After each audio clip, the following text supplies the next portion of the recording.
Шестмина здравствени работници дел од тимот за итната медицинска помош во Штип се во изолација, откако кај еден од тамошните лекари е потврдено присуството на COVID-19. Последен пат на смена и контакт со пациентите тие имале во неделата, пошто кај лекарот се појавиле првите симптоми на инфекција и е направен итен тест. Откако резултатот се потврдил за позитивен, целата неделна смена е ставена во изолација. За сега се уште не е утврдено каде лекарот се заразил, дали во прашање е контакт со заболен пациент или преносителот на заразата е надвор од работното место. Тие биле на повик, на терен, меѓутоа не можеме конкретно да кажеме кој е причинителот и од кој е инфекцијата.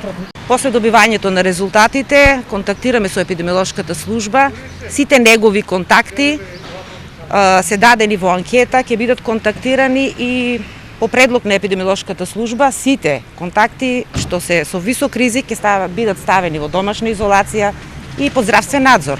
Во брзата помош Штип во просек дневно минуваат околу 40 на пациенти, а бројката е многу поголема за време на викенд. Сепак од здравствениот дом уверуваат дека намалениот персонал нема да влијае врз нивната работа. За сега не. Имаме лекари, имаме екипи, можеме да го замениме сето тоа. За сега нема да се одрази. Ако остане само на тие 6 здравствени работници. За 2 дена ова е втора смена на медицински работници која оди во изолација, откако вчера поради позитивна медицинска сестра шестмина вработени од акушерското оделение во Штип не се на работа.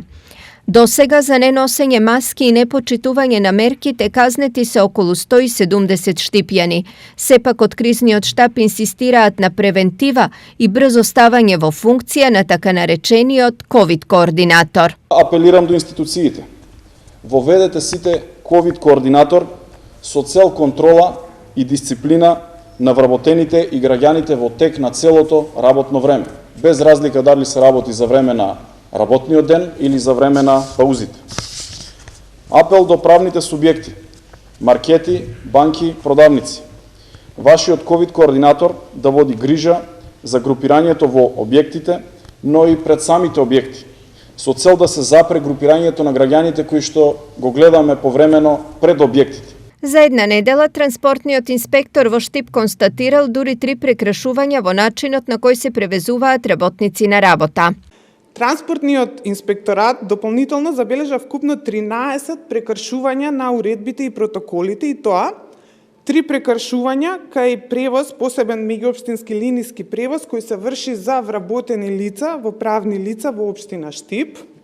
Денес во источниот дел на државата се регистрирани вкупно 6 нови коронапозитивни пациенти, 4 во Штип и по 1 во Кочани и Берово. 3 лица пак, едно од Штип и 2 од Кочани се во графата на оздравени. Вкупно во болницата во Штип се хоспитализирани 22 пациенти.